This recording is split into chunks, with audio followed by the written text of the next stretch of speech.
에브라임 산지 구석에 사는 어떤 레위 사람의 첩이 있는데 그 첩이 레위 사람과 함께 베냐민 지파 사람들이 살고 있는 기브아 성읍에서 죽었습니다. 그 기브아 성읍에 있는 불량배들이 이 여자를 죽였죠.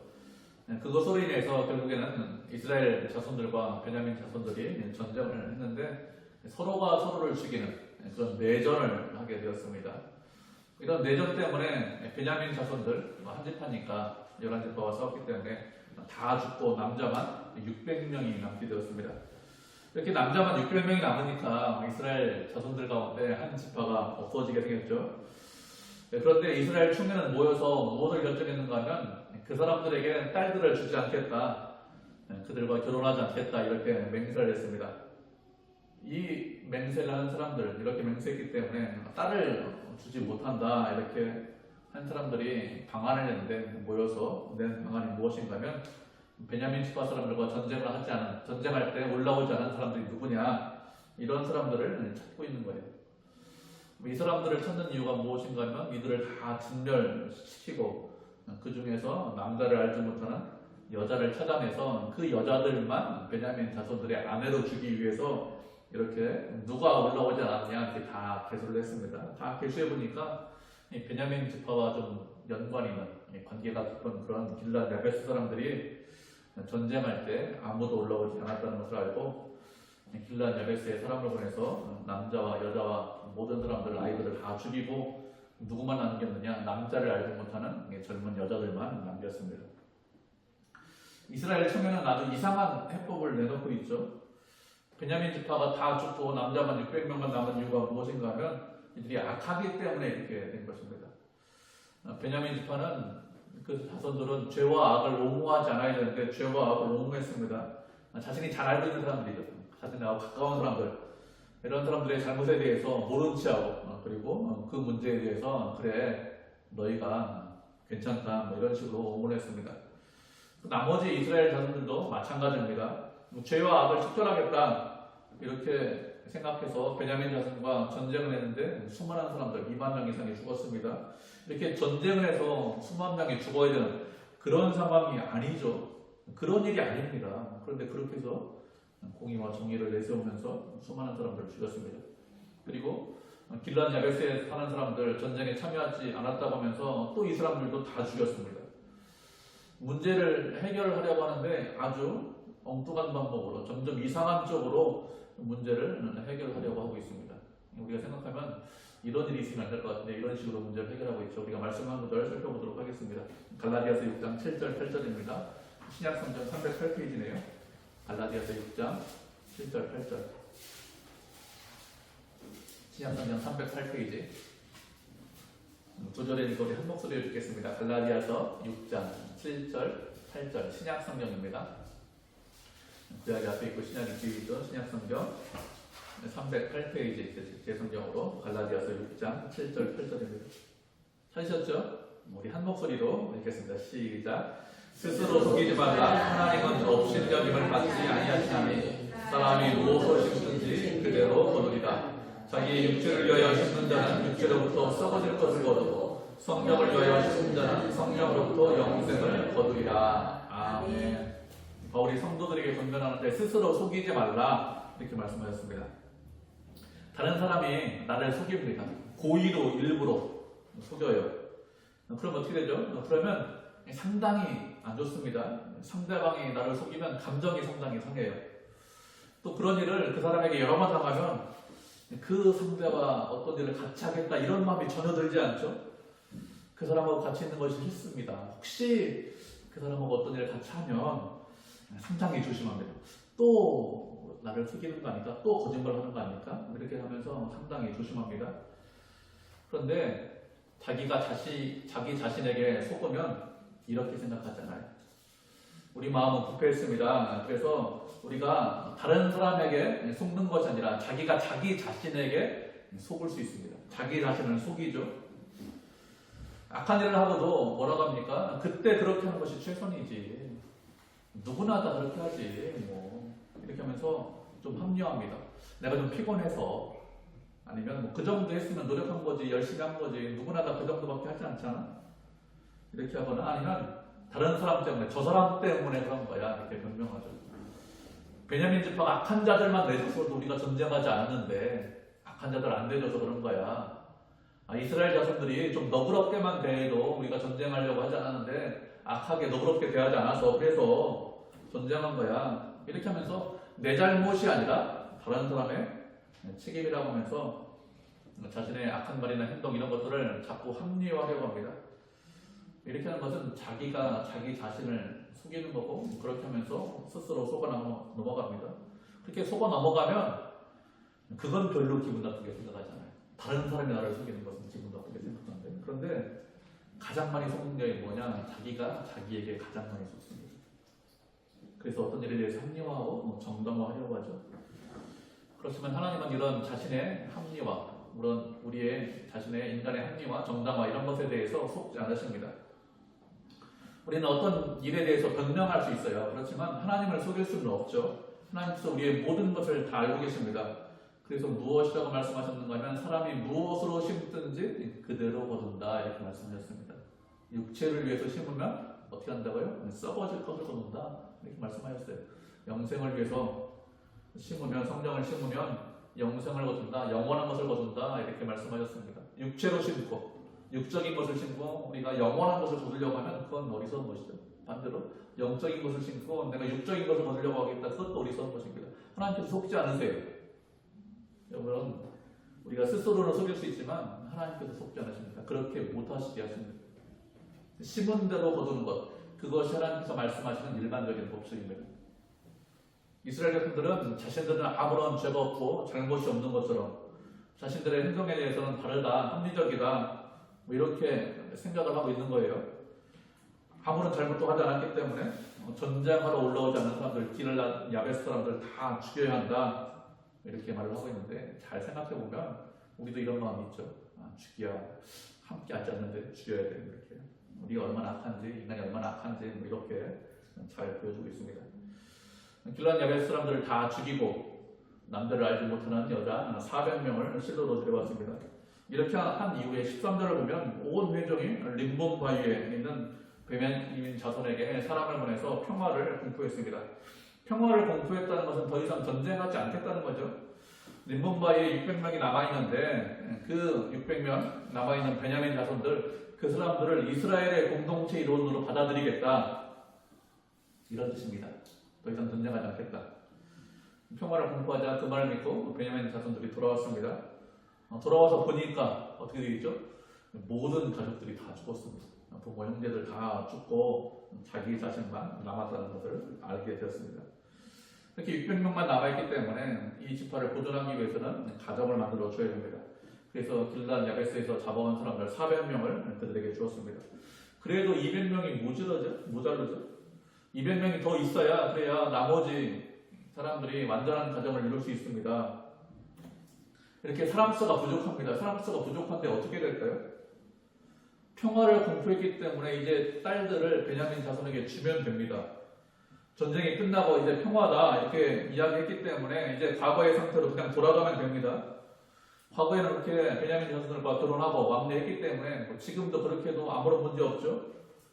그런데 평화를 공포했다고 하면서 어떻게 하죠? 맹세했다고 하면서 딸들을 베냐민 자손들에게 주지 않겠다고 합니다. 이렇게 하면 평화를 선포한 것인가요? 더 이상 전쟁하지 않는다고 그것이 진정한 평화인가요? 평화라면 이전의 상태로 돌아가야 되는데 이전과 동일하게 지내지 않는다고 더 이상 싸우지 않는다고 하면서 그냥 평화다 이렇게 외치고 있는 것입니다. 그러면 이들이 왜 평화를 외치고 있을까요? 이들이 평화를 외치는 것은 이스라엘 자손들 중에서 한 지파가 없어지게 생겼기 때문에 그래서 평화를 외치고 있는 것입니다. 가나안 땅에 12지파가 모두 있어야 된다고 생각을 하고 있는 거예요. 그럼 왜 12지파가 모두 다 있어야 된다고 생각을 할까요? 그 이유가 무엇일까요? 12지파가 다 있어야 그래야 복을 받을 수 있다 이렇게 생각을 하고 있는 것입니다. 가나안 땅에서 복을 받기 위해서는 한 지파도 없어지면 안 된다는 거예요. 15절을 보면 이렇게 말씀하고 있습니다. 하나님께서 한 지파를 빠지게 하셨다 이렇게 말씀하고 있죠. 다른 말로 하면 이스라엘 지파들 중에서 이스라엘 자손들 중에서 한 지파가 없어져서 그래서 틈이 생겼습니다. 구멍이 생겼습니다. 이렇게 말을 하고 있는 것입니다. 이렇게 말하는 것은 한 지파도 없어지면 안 된다는 것입니다. 한 지파도 없어지면 안 된다는 것을 강조하는 것인데, 왜 그런가 하면 베냐민 자손들이 내 형제이고 내 자손이기 때문에 그들이 망하는 것, 그들이 없어지는 것, 그들이 그런 것이 안타깝고 불쌍해서 그들을 사랑하는 마음이 있어서 베냐민 자손들이 없어지면 안 된다 이렇게 생각하기보다는 이스라엘 중에서 틈이 생기고 구멍이 생기기 때문에 안 된다는 것입니다. 틈이 생기면 어떻게 되죠? 틈이 생기면 복을 받지 못한다는 거예요. 하나님께서 복을 주시는데 그 틈으로 항아리 깨진 것처럼 그 틈으로 모든 복이 다 새나가기 때문에 복을 받지 못하기 때문에 한 지파가 없어지면 안 된다. 이렇게 말을 하고 있는 것입니다. 베냐민 자손이 불쌍해서 이런 말을 하는 것이 아니라 내 이해관계가 걸렸다 이런 뜻입니다. 그리고 하나님께서 한 지파를 없어지게 하셨나요? 그렇지 않죠? 자신들의 잘못이고 그들의 죄죠. 그런데 누구의 탓으로 돌리고 있습니까? 하나님의 탓으로 돌리고 있습니다. 아담이 죄를 범한 이후에 뭐라고 말합니까?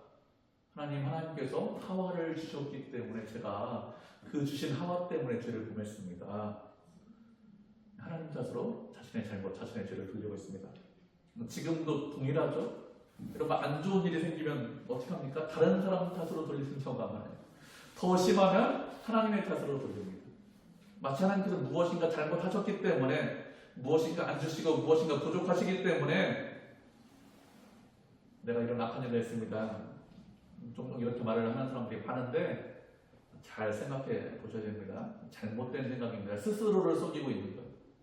내 잘못이고 내 죄고 내가 부족한 거지 하나님께서 무엇인가 잘못하신 것이 없죠.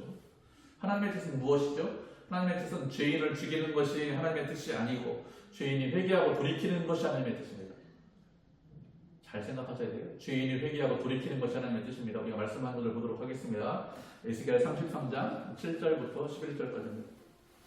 구약성경 1201페이지네요. 전형적으로. 에스겔 33장 7절부터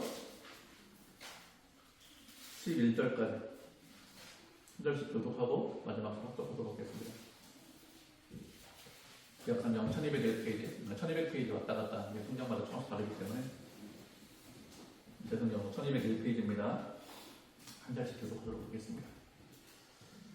에스겔 33장 7절입니다. 마지막 절 합독하고요. 11절까지 7절 먼저 읽겠습니다. 인자야, 내가 너를 이스라엘 족속의 파수꾼으로 삼음이 이와 같으니라. 그런즉 너는 내 입의 말을 듣고 나를 대신하여 그들에게 경고할지어다. 내가 네게 이르기를 하리라. 너는 그의 죽이라고 하였다. 내가 그 악인의 말을 경고하여 그에게서 떠나게 하지 아니하면 그 악인은 자기 죄악으로 말미암아 죽으리로다. 내가 그의 길을 내 입에서 쏟아지리라. 그러나 너는 악인에게 경고하여 돌이켜 그의 길에서 떠나라고 하되 그가 돌이켜 그 길에서 떠나지 아니하면 그는 자기 죄악으로 말미암아 죽으려니와 너는 내 생명을 보존하리라. 그런즉 인자야, 너는 이스라엘 족속에게 이르기를 너희가 나와야 우리의 오만과 죄가 우리에게 있어 우리로 그 가운데에서 쇠퇴하게 하니 어찌 능히 살리려 하거니와. 11절 마치겠습니다. 너는 그들에게 말하라. 주 여호와의 말씀이니라. 나의 삶을 두고 맹세하노니 나는 악인이 죽는 것을 기뻐하지 아니하고 악인이 그의 길에서 돌이켜 떠나가는 것을 기뻐하노라. 이스라엘 족속아 돌이키고 돌이키라. 너희 악한 길에서 떠나라. 어찌 죽고자 하느냐 하셨다. 아멘. 하나님께서 에스겔 선지자에게 말씀하시기를 악인에게, 악한 자에게 경고하라고 하셨습니다. 그런데 선지자가 경고하지 않았어요. 그래서 악인이 말씀을 듣지 못하고 악한 길에서 떠나지 않았습니다. 그러면 어떻게 되죠? 악인은 자신의 죄로 말미암아 죽는다고 했습니다. 뭐 당연하죠. 죄 졌으니까 악한 죄로 인해서 죽는 것이 당연합니다. 그런데 그 사람의 피값을 누구한테 찾느냐? 에스겔에게서 선지자의 선약에서 찾겠다 이렇게 말씀하셨습니다. 선지자가 하나님의 말씀을 전하는 것이 사명이죠. 경고하는 것이 사명입니다. 그런데 사명을 감당하지 않았기 때문에 그의 피해값을 그의 손에서 찾겠다 이렇게 말씀하셨습니다. 그렇지만 선지자가 경고했음에도 불구하고 악인이 돌이키지 않으면 그 악인은 당연히 죄에 따라서 죽겠죠. 그렇지만 선지자는 에스겔은 생명을 보존한다고 했습니다. 하나님께서 이렇게 말씀하시는 이유가 무엇이죠? 당신의 백성에게 반드시 당신의 말씀을 전하라는 것입니다. 그 말씀이 사람들에게 듣기 좋은 말일 수 있습니다. 아, 참 복된 말이다. 아니면 그 말씀이 사람들이 듣기 싫은 말도 있어요. 하나님의 말씀이 항상 듣기 좋으냐? 그런 건 아니죠. 그렇기 때문에 어떤 말씀을 하시든지 그 말씀 그대로 전하라는 것입니다. 지금 에스겔 선지자의 말씀을 듣는 사람들은 누구냐? 바벨론 포로로 끌려간 이스라엘 백성들입니다. 바벨론에서 이 말씀을 선지자가 전하고 있고 그 말을 듣고 있는 것입니다.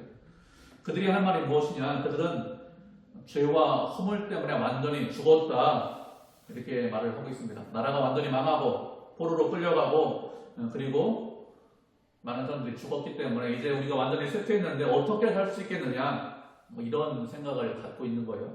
무슨 뜻인가 하면 죄로 인해서 하나님께서 우리를 징계하셨다는 것입니다. 완전히 망했는데 어떻게 다시 사냐, 어떻게 다시 고향으로 돌아갈 수 있느냐 이런 마음으로 자포자기하고 있었습니다.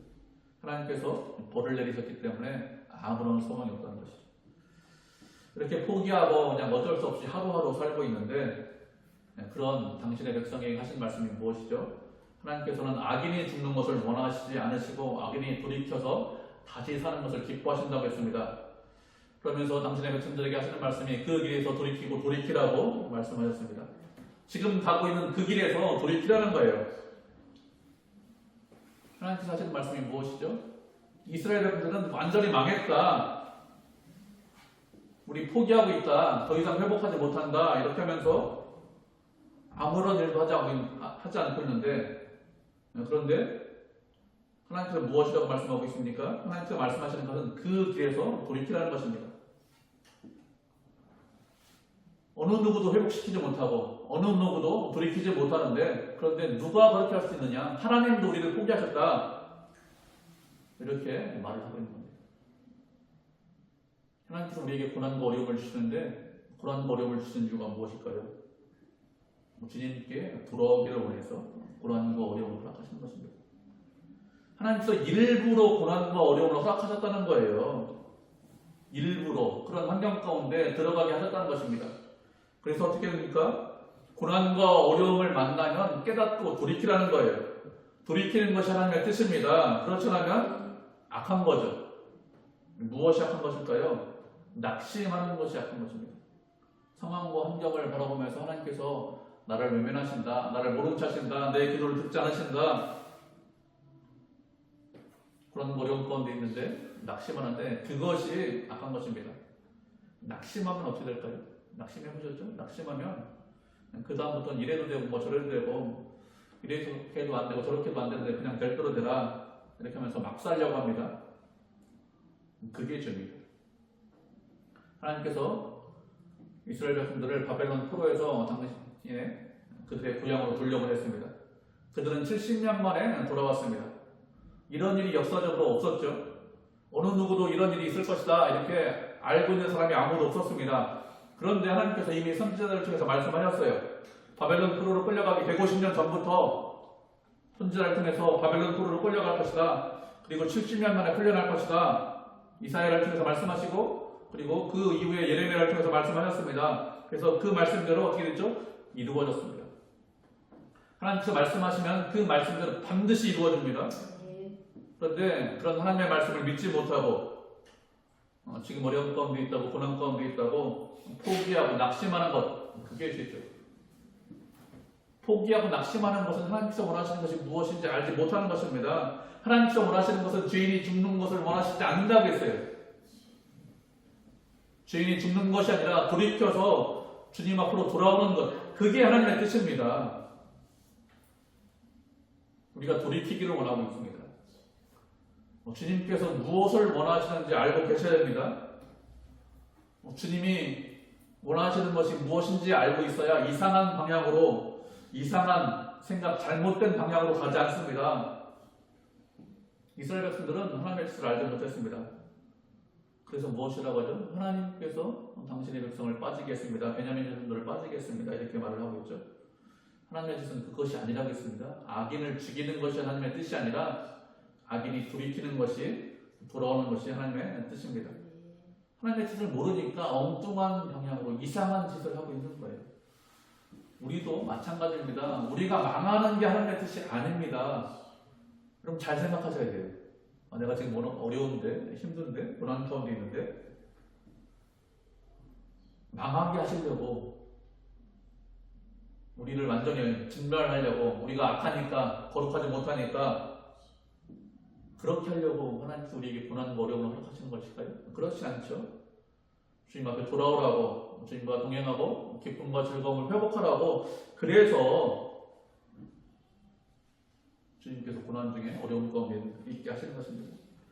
주님께서 원하시는 것이 무엇인지 아셔야 돼요. 그래야 주님께서 원하시는 길을 갈 수 있습니다. 왜 고난과 어려움 가운데 우리를 집어넣으셨는지, 우리에게 왜 이런 것들을 허락하시는지 그것을 알아야 돼요.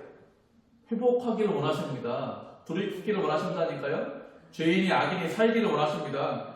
그래야 주님의 뜻대로 갈 수 있고 주님의 뜻을 이룰 수 있지. 그렇지 않으면 이스라엘 백성들처럼 멍뚱한 방향으로 생각하고 멍뚱한 길을 갑니다. 그러면서 그것이 하나님의 뜻이겠지, 이렇게 생각을 하고 있는 거죠.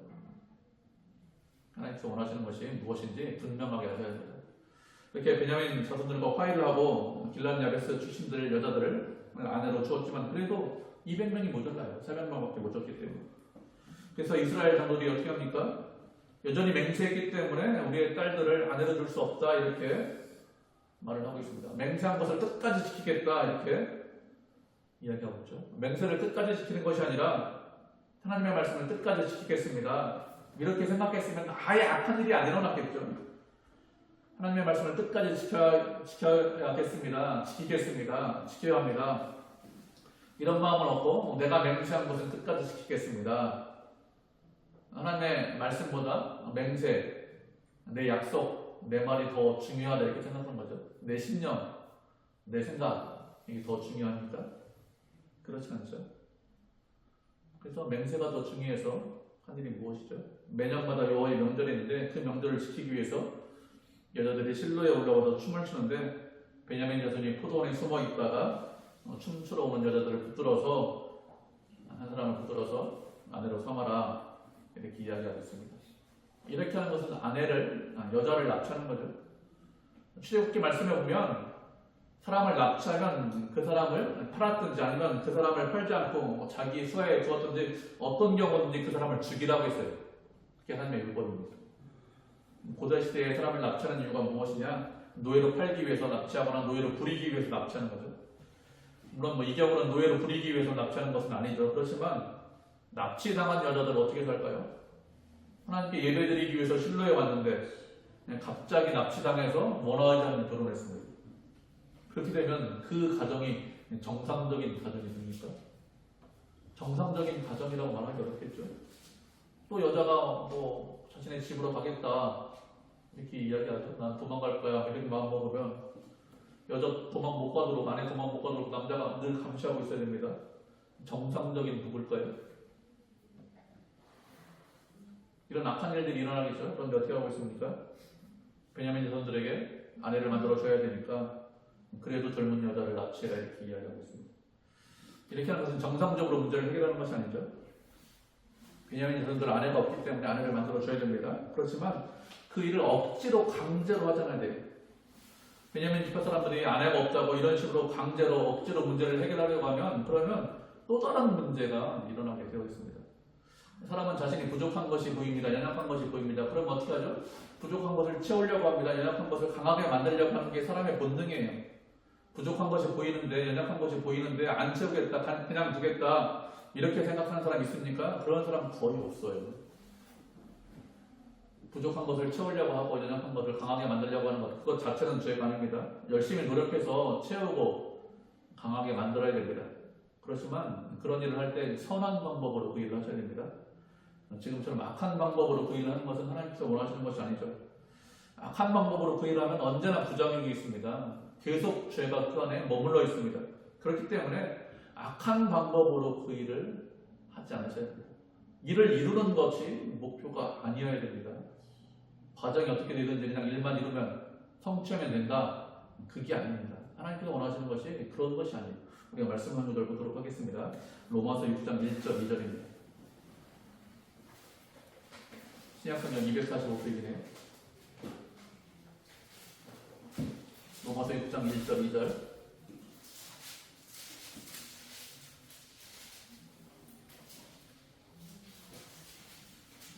찾으셨죠? 로마서 6장 1절 2절. 신약성경 245페이지. 제 성경은 245페이지네요. 신약성경입니다. 로마서 6장 1절 2절 같이 읽겠습니다. 한 목소리요. 9절입니다. 시작. 그런즉 우리가 무슨 말을 하리요? 은혜를 더하게 하려고 죄에 거겠느냐? 그럴 수 없느니라. 죄에 대하여 죽은 우리가 어찌 그 가운데 더 살리요? 아멘. 바울이 이런 말을 하는 이유가 무엇인가 하면 사람들이 더 많이 죄를 지면 그러면 더 큰 은혜를 받기 때문에 더 용서를 많이 받기 때문에 이런 말을 하는 것입니다. 주님께서 우리의 모든 죄를 다 용서하셨습니다. 십자가에서 죽으셨죠. 그래서 주님께 용서받지 못하는 그런 죄가 있을까요? 세상 사람들이 욕하는 저건 정말 너무 악해. 어떻게 저럴 수 있냐. 이런 죄를 졌어도 그 죄를 주님께서 용서 못 하십니까? 그런 죄는 없어요. 예수님께서 우리의 모든 죄를 십자가에서 피 흘려 돌아가심으로 용서하셨습니다. 대신 짊어지셨습니다. 그렇기 때문에 죄를 많이 진 사람은 많이 용서받았죠. 죄를 적게 진 사람은 적게 용서받았습니다. 다시 말하면 죄를 많이 지면 많이 용서받았기 때문에 더 큰 은혜를 받은 것이죠. 그래서 더 큰 은혜를 받기 위해서 우리가 죄 가운데 거하겠느냐? 이렇게 묻고 있는 것입니다. 그럴 수 없죠. 죄를 더 많이 지면 더 큰 은혜 가운데 거하기 때문에 더 큰 죄를 짓자. 여러분 그렇게 삽니까? 그렇지 않습니다. 왜 그런가 하면 죄에 대해서 우리가 이미 죽었다고 했습니다. 죄에 대해서 죽었기 때문에 더 이상 죄의 노예가 아니죠. 그러니 죄를 질 이유가 없습니다.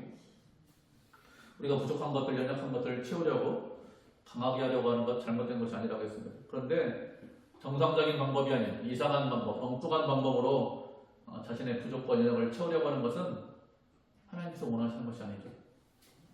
사실은 그냥 부족한 대로 줘도 문제가 되지 않습니다. 오히려 부족한 것을 강제로 채우려고 하는 것이 문제를 더 일으키죠. 그렇기 때문에 부족하다면 부족한 것을 인정하고 채우지 않아도 돼요. 하나님께서 바울에게 무엇이라고 말씀하셨습니까? 약할 때 강함 된다 이렇게 말씀하셨습니다. 하나님께서 바울의 약함을 아시고 하나님께서 채워주셨다는 것이죠. 그렇기 때문에 강제로 억지로 채우려고 하지 않으셔도 됩니다. 베냐민 자손도 관계를 회복했으면 그냥 정상적으로 그냥 주면 되겠죠. 그러면 좋아하는 사람 생기겠죠. 그러면 스스로 결혼하겠다 그런 여자 있을 거 아닙니까? 아무도 없나요? 그렇지 않겠죠? 그렇게 해서 결혼하게 하면 됩니다. 그런데 그런 방법이 아니에요. 다른 방법으로 엉뚱한 방법으로 부족을 채우려고 하니까 또 다른 문제가 일어나는 것이죠. 그리고 사람들이 무엇이라고 합니까? 그의 부모가 형제나 와서 우리에게 시비하면 어떻게 한다고 했습니까? 딸들이 실로에 갔다가 없어지면 부모 형제가 찾겠죠? 200명이나 없어질 거니까. 그러니까 부모 형제가 분명히 자식을 찾으려고 할 것입니다. 자식을 찾은 이후에 왜 이런 일을 했냐고 베냐민 자손들에게 따지겠죠? 그러면 그들이 뭐라고 하죠? 이스라엘 장로들이 이렇게 해도 된다. 이렇게 했기 때문에 아무런 문제가 없다. 이렇게 했기 때문에 이런 일을 했습니다. 그렇게 되면 장로들에게 와서 따지겠죠? 시비비를 가지려고 할 것입니다. 무엇이라고 한다고 했습니까? 너희들에게 준 것이 아니기 때문에 죄가 없다 할 것이다. 이렇게 이야기한다고 했습니다. 부모 형제가 왜 시비할까요? 딸을 강제로 억지로 납치했다. 이것 때문에 시비하는 것이 아니라 베냐민 자손이 납치했기 때문에 저렇게 뭐라고요? 자신들에게 저주가 임할 것이다. 그것 때문에 시비한다 이런 뜻입니다. 베냐민 자손들에게 딸을 안 주기로 정했는데 결국에는 딸이 그들의 아내로 갔기 때문에 그러면 우리가 맹세한 대로 저주가 임할 것인데 그것 때문에 시비한다는 것입니다.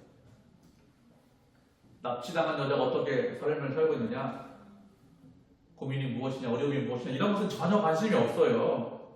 무엇만 관심이 있습니까? 내가 저주받는 거, 내가 복받는 거 이것에만 관심이 있습니다. 내가 어떻게 사느냐, 내가 어떻게 잘 먹고 잘 사느냐 이것만 관심이 있죠. 하나님의 뜻과는 전혀 거리가 먼 사사기 다음에 나오는 말씀이 룻기입니다.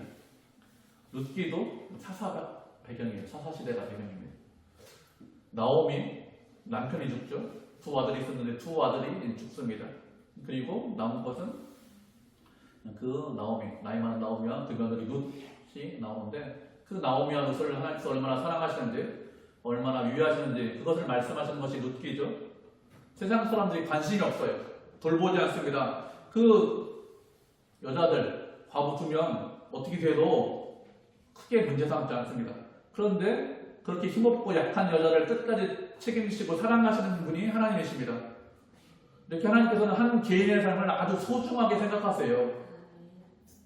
한 사람 한 사람을 어떻게 사느냐 이것을 아주 귀하게 보십니다. 그런데 사사시대 사람들은 어떻게 생각하죠? 그 여자가 납치를 당해서 어떻게 살고 있느냐, 어떻게 되고 있느냐 이런 것은 전혀 관심이 없습니다. 무엇에만 관심이 있죠? 내가 복을 받느냐 저주를 받느냐 이것에만 관심이 있습니다. 가족도 시비하는 이유도 그렇다는 것이죠. 얼마나 하나님과 멀어져 있는지 잘 보여주고 있습니다. 무엇이라고 대답한다고 있습니까? 너희들이 준 것이 아닙니까? 그들이 납치했기 때문에 너희는 죄가 없다. 너희는 저주받지 않을 것이다. 이렇게 한다는 거죠. 그래서 베냐민 자손들이 여자들을 납치해서 아내로 삼았습니다. 그리고 이스라엘 자손이 각각 집으로 돌아갔다고 했습니다. 사사기 마지막 절에 무엇이라고 했습니까? 그때 이스라엘의 왕이 없었기 때문에 없으므로 각자의 소견에 옳은 대로 행했다고 했습니다. 각자의 소견에 옳은 대로 행했다는 것은 내가 하고 싶은 대로 내 원대로 행했다는 것이죠. 사사기 말씀 우리가 계속해서 살펴봤는데 17장부터 21장까지 말씀은 사사들에 관한 말씀이 아니라 사사시대 전반에 관한 말씀이죠. 사사시대가 어떤 시대인지 우리에게 말씀을 하고 있습니다. 사사시대 전반에 관한 말씀 중에서 가장 중요한 말씀이 무엇이냐? 이스라엘의 왕이 없었기 때문에 각자 소견에 옳은 대로 행했다. 이것이 가장 중요한 말씀이죠. 17장 이후의 말씀을 계속해서 읽어보시고 살펴보시면 사사시대가 얼마나 혼란스러운 시대인지 내 원대로 내가 하고 싶은 대로 사는 사람들이 얼마나 악한지 이런 것들을 우리가 계속해서 살펴봤습니다. 이런 일이 있는 이유가 무엇이죠? 왕이 없었기 때문에 이런 일이 있다는 것이죠. 이 말씀은 눈에 보이는 왕이 없다 이런 말씀이 아니죠. 눈에 보이는 왕이 있는 시절, 왕정 시절에도 이스라엘 백성들이 악하게 살았기 때문에 분명히 이 말씀은 눈에 보이는 왕이 없다 이 말씀이 아닙니다. 이 말씀은 우리 마음 가운데, 사람들의 마음 가운데 왕을 모시지 않았다는 말씀이죠. 우리는 우리 마음 가운데 왕을 모시고 살아야 합니다. 왕을 모시고 산다는 것은 그 왕의 말씀에 순종한다는 거예요. 하나님께서 우리의 왕이시고 우리는 그들의 백성입니다. 왕을 모시는 그 백성의 가장 중요한 일이 무엇일까요? 가장 중요한 일은 왕권을 인정하는 겁니다. 왕권을 인정해서 왕이 명령 내리면 내가 당연히 그 백성이니 그 나라의 백성이니 그 왕의 명령에 순종하겠습니다. 이게 가장 중요한 일입니다. 그렇게 왕의 명령에 순종하면, 말씀에 순종하면 혼란이나 무질서가 없어요. 인생 가운데 혼란이 있고 무질서가 있을까요? 왕의 말씀에 순종하지 않기 때문에, 왕권을 인정하지 않기 때문에 그렇습니다. 다른 말로 하면 내가 내 인생의 주인이고 내 마음대로 살면 어떻게 될까요? 그러면 망합니다. 우리가 원하는 것이 무엇을 원하죠? 죄와 악을 원하죠? 그것을 기뻐합니다. 그게 인간의 기본 본성이에요. 그렇기 때문에 망할 수밖에 없습니다. 사사시대, 왕이 없는 시대에 각자 소견에 옳은 대로 행했다. 이 말을 계속하는 이유가 무엇이죠? 하나님을 왕으로 모시지 않았기 때문에 결국에는 이런 혼란이 있고 결국에는 망했다는 거예요. 그렇게 악하게 사는 것이 아니라 하나님의 뜻대로 살라고 계속해서 이 말씀을 하시는 것입니다. 우리는 어떤 사람들이냐? 하나님을 왕으로 모시고 있는 사람들입니다. 그런데 하나님을 왕으로 모시지 않으면 예수님을 믿는다고 해요. 이렇게 교회 나와서 예배도 드리고 찬송도 드립니다. 그런데 이 사사시대 사람들보다 더 악한 일도 할 수 있습니다. 왜요? 우리가 그만큼 타락하고 부패했기 때문에 그렇습니다. 더 악한 일을 해도 내가 얼마나 부패했는지, 얼마나 타락했는지, 무엇이 죄인지 아예 깨닫지도 못하죠. 스스로 속이고 있고 스스로 속고 있는 겁니다. 그러면서 괜찮아, 별거 아니야, 이렇게 생각하고 있습니다. 우리는 그런 사람들이 아니죠. 하나님을 왕으로 모시고 있는 사람들입니다. 하나님을 왕으로 모시고 그 말씀에 순종하고 또 그 왕에게 충성하는 주의 백성입니다. 그렇게 사셔야 혼란이 없습니다. 그렇게 사는 것이 하나님의 뜻이죠. 그렇게 예수 그리스도를 왕으로 모시고 주님을 따라가고 닮아가서 주님의 은혜 가운데 거하는, 주님께 영광 돌리는 그런 성도, 그런 교회가 되기를 주님의 이름으로 축복을 드립니다.